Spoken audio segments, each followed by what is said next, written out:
नमस्कार दोस्तों, फिर हाजिर हूँ एक और नए प्रयोग के साथ। आज का जो प्रयोग है, जो घर में धुनी सुलगाई जाती है उसके लिए है। इस धुनी का आप उपयोग अपने घर में, कारोबार में, किसी फैक्ट्री में, घर में, कहीं भी आप कर सकते हैं। और इसका प्रयोग निरंतर करने से आपके घर में सुख शांति बनी रहेगी। अगर आलस्य का ज़्यादा बच्चों के ऊपर असर है या किसी के और, वो भी दूर हो जाएगा। कोई छोटा मोटा किसी ने टोना टोटका किया हुआ है, तंत्र मंत्र किया हुआ है, तो उसका असर भी ख़त्म हो जाएगा। नेगेटिव एनर्जी ख़त्म हो जाएगी। वास्तु दोष का भी जो अगर कहीं घर में प्रभाव पड़ रहा है तो उसको भी ये नष्ट करेगा। और एक जो ऊर्जा है वो एकदम फ्रेश आपको उसमें मिलेगी। घर में एकदम आपको सब कुछ सही होता नज़र आएगा। अगर कुछ गड़बड़ चल रहा है तो इस ध्वनि का प्रयोग आपको सुबह भी कर सकते हैं, शाम को भी कर सकते हैं। अगर किसी को घर में बच्चों को नज़र लगी हुई है तो इस ध्वनि को अगर आप बच्चों के शरीर के ऊपर ऐसे हाथ से धुआं उसका देंगे तो उनकी नज़र भी हट जाएगी।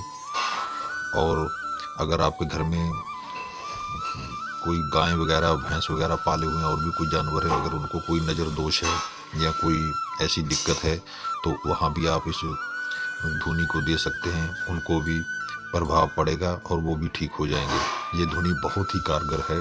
इसकी विधि बहुत कम लोग बताते हैं। अगर बताते भी हैं तो पूरी नहीं बताते हैं, इसका मंत्र नहीं बताते हैं। तो मैं इसकी पूरी सामग्री जो जो लगेगी वो डिस्क्रिप्शन में लिख दूंगा और मंत्र भी लिख दूंगा। और पूरी सामग्री आपको इकट्ठा करना है। इकट्ठा करने के बाद कभी भी आप इकट्ठा कर लीजिए, इसके लिए कोई भी दिन चैन नहीं है। और जो मंत्र है उसको आपको एक बार 108 बार जपना है। शनिवार को जप लीजिएगा, उसके बाद ही इस मंत्र का प्रयोग करिएगा।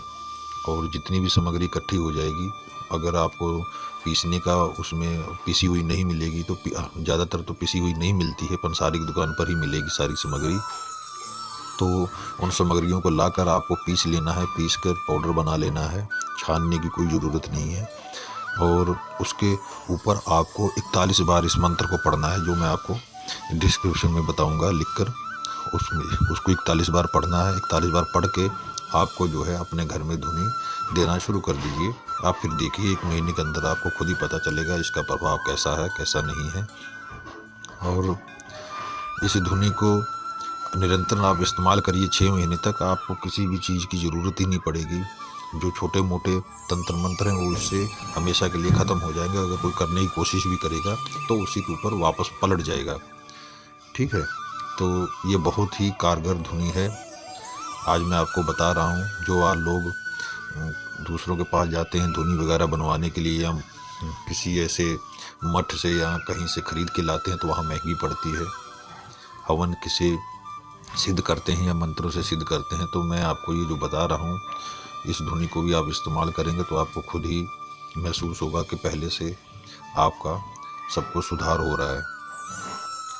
कुछ सामान आपको जो तंत्र मंत्र का सामान बेचते हैं उस दुकान पर मिलेगा, और कुछ सामान आपको पंसारी की दुकान पे, जड़ी बूटी की दुकान पे मिलेगा।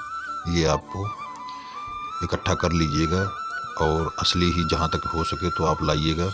आपको बहुत ही सावधानी से इस सामान को ख़रीदना है, क्योंकि गलत सामान मिलने पे वो कार्य सिद्ध नहीं होता जिस कार्य के लिए आपने प्रयत्न किया है। तो फिर आपको लगता है कि जो बताया गया है वो सब गलत है, कोई फ़र्क नहीं पड़ता है। तो यही कमियां होती हैं। कभी कभी हमें सटीक जानकारी तो मिलती है, लेकिन सामान जो लगता है वो हमें गलत मिल जाता है, तो उसकी वजह से भी कार्य सिद्ध नहीं होता है। तो वो हमारा जो कार्य है वो पूरा नहीं होता है। तो हमें लगता है कि जो हमें जानकारी मिली या बताया गया वो सब गलत है। ऐसा नहीं होता, सब जगह नहीं होता है कि कोई आपको गलत जानकारी देगा। मैं तो यही प्रयास करता हूँ कि जो भी मैं जानकारी दूँ वो आप एक बार प्रयोग करके ज़रूर देखें सही तरीके से, तो आपको ज़रूर फ़ायदा मिलेगा। मैं कोई भी गलत जानकारी नहीं बताऊँगा, इसलिए कि मुझे पता है कि बहुत से लोग परेशान हैं जिनको कोई मिलता ही नहीं कि वो किसी द्वारा ठीक हो जाए। पैसा खर्च करने पर भी वो ठीक नहीं होते हैं।